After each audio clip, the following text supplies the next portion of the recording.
Welcome to MCX Trend Analysis. இந்த video பிரசன்டேஷன்ல crude மார்க்கெட்டோட trend இன்னைக்கு எப்படி இருக்கும் அப்படிங்கறத பத்தி பார்க்கலாம். அதுக்கு முன்னாடி நேத்து மார்க்கெட் என்ன பெர்ஃபார்மன்ஸ் பண்ணிருக்குன்னு பாத்துருவோம். நேத்து மார்க்கெட் ஒரு bearish ட்ரெண்ட்னு சொல்லிருந்தோம். அதோட டார்கெட்டும் 54.47 இந்த லெவல்ல சொல்லிருந்தோம். நேத்து நம்ம அனலைஸ் பண்ணபடி மார்க்கெட் bearish ட்ரெண்ட்ல மூவ் ஆகி நம்ம கொடுத்த டார்கெட்டான 54.47 ஐ அச்சீவ் பண்ணிருக்கு. அந்த வீடியோ பார்க்கணும் அப்படினா இந்த வீடியோக்கு மேல ஒரு லிங்க் கொடுக்கிறேன். அந்த லிங்கை கிளிக் பண்ணி செக் பண்ணிக்கங்க.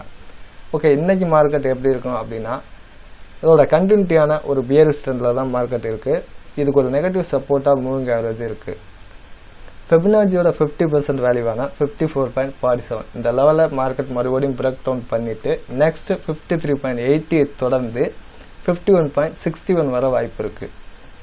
ஹோல்டிங் பிலோ எதுக்கு கீழே வச்சுக்கலாம் அப்படின்னா 57.33 இந்த லெவல் கீழே ஹோல்டிங் வச்சுக்கலாம்.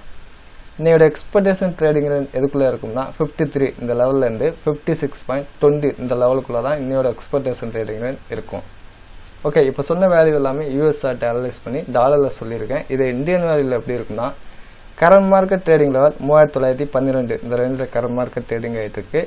இன்னைக்கு மார்க்கெட் ஒரு bearish ட்ரெண்ட் அப்படின்றனால 3865 பிரேக் டவுன் பண்ணிட்டு நெக்ஸ்ட் 3817 தொடர்ந்து 3662 வர வாய்ப்பு இருக்கு. ஹோல்டிங் பிலோ எதுக்கு கீழே வச்சுக்கலாம்னா 4068 கீழே ஹோல்டிங் வச்சுக்கலாம். இன்னோட எக்ஸ்பெக்டேஷன் ட்ரேடிங் ரேஞ்ச் எதுக்குள்ள இருக்கும்னா 3760 இந்த லெவல்ல இருந்து 3988 இந்த லெவலுக்குள்ள தான் இன்னோட எக்ஸ்பெக்டேஷன் ட்ரேடிங் ரேஞ்ச் இருக்கும். ஓகே, இன்னைக்கு அனலைஸ் பண்ணபடி மார்க்கெட் மூவ் ஆகுதான்னு பார்க்கலாம். தேங்க்ஸ் ஃபார் வாட்சிங்.